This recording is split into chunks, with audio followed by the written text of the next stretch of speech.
সংগঠন একীভূত হয়ে আজকে সম্মিলিত সানবাণী জাগরণ জোট হয়েছে। এই ঐক্যকে প্রতিহত করা যাবে না। এই অবস্থা দেখে আজকে তারা ভীত হয়ে গিয়েছে।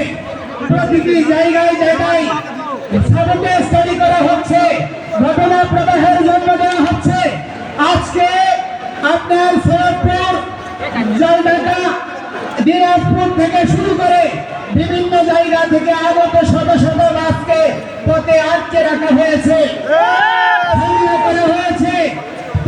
দু তিনজন আমাদের আহত ভাইকে কিছুক্ষণ আগে পুলিশ কমিশনারের নেতৃত্বে রংপুর মেডিকেলে নিয়ে যাওয়া হয়েছে। তাদের অবস্থা আশঙ্কাজনক। অপরাধ কি? সনাতন ঐক্যে যোগ দেওয়া। এই অপরাধে আজকে আমাদেরকে দমিত করার প্রচেষ্টা হচ্ছে। কোন ধরনের বৃহৎ প্রচেষ্টাকে আপনারা যদি প্রশ্রয় দান করেন, এই বাংলাদেশ সিরিয়া হবে, এই বাংলাদেশ ইরাক হবে, এই বাংলাদেশ লেবানন হবে, উপনিবেশিক শক্তির লীলাভূমি হবে। এই দেশের কোনো সরকার, কোনো রাজনৈতিক দল স্থায়ী ক্ষমতা উপভোগ করতে পারবেন না।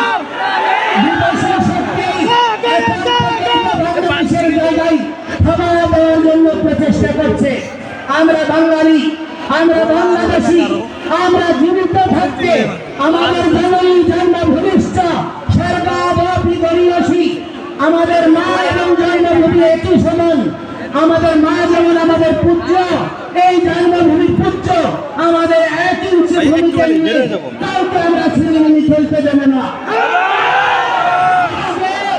এই ঐক্যবদ্ধ গণতন্ত্র, সমতা, সম্মান, মৌলিক অধিকারের দাবিতে আমরা যখন সংঘবদ্ধ হয়েছি, যে জাতি জাতীয় পতাকা উত্তোলন করে, জাতীয় সঙ্গীত করে, সম্মানের কথা বলে, যে কোনো কর্মসূচি শুরু করে, সেই জাতিকে আজকে অতিশয় দুর্ভাগ্যের বিষয় রাষ্ট্রদ্রোহের মামলায় আমাদেরকে আসামি করা হচ্ছে।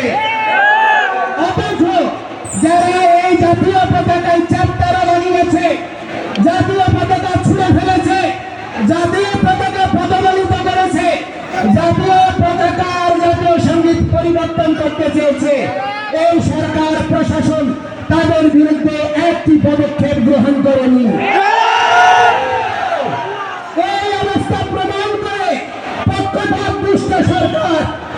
এই সরকার মৌলিক গণতন্ত্রে সাম্য সমতায় বিশ্বাস যদি করেন, সকলের প্রতি সমান পদক্ষেপ গ্রহণ করুন। আজকে আমরা যখন কর্মসূচি করতে গিয়েছি, জেলা স্কুল থেকে এখানে আমাদেরকে ট্রান্সফার করা হয়েছে, আমাদেরকে হোটেল ছাড়তে বাধ্য করা হয়েছে পুলিশ সুপারের নির্দেশে। আমি বলতে চাই, আজকে ডিসি মহোদয় বলছে রংপুরের লোক না হলে এটি কথা বলা যাবে না।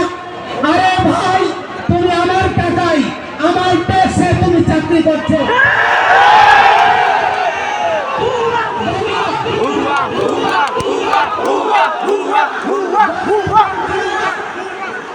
গণতন্ত্রের সামনের এই বাংলাদেশে প্রজাতন্ত্রের কোন কর্মচারী প্রজাতন্ত্রের প্রতিটি নাগরিককে ন্যায্য সম্মান প্রদর্শন করবে। অথচ আজ পর্যন্ত সেই প্রচেষ্টাকারীদেরকে কখনো দণ্ড দেওয়া হয়নি, বরঞ্চ তাদেরকে পুরস্কৃত করা হয়েছে।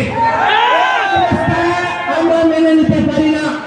এই ডিউসিকে অবিলম্বে প্রত্যাহার করতে হবে।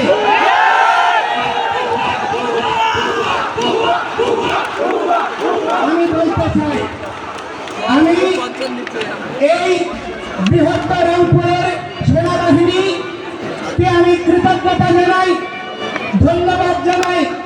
যেখানে যেখানে প্রতিবন্ধকতা হয়েছে, তারা তৎক্ষণাৎ ব্যবস্থা নিয়েছে এবং তাদের ব্যবহার ছিল অত্যন্ত মার্জিত এবং সৌহার্দ্যপূর্ণ।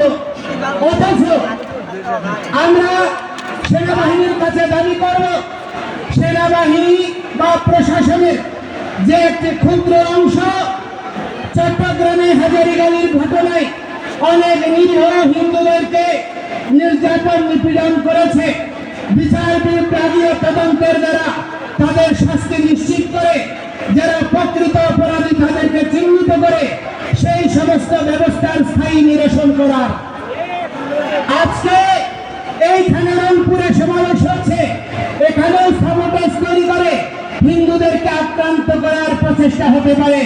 আপনারা সকলে সাবধান থাকবেন। আমি আপনাদেরকে বলতে চাই, আমরা কোনো প্রহসন মেনে নেব না, আমাদেরকে জেনে নেবেন।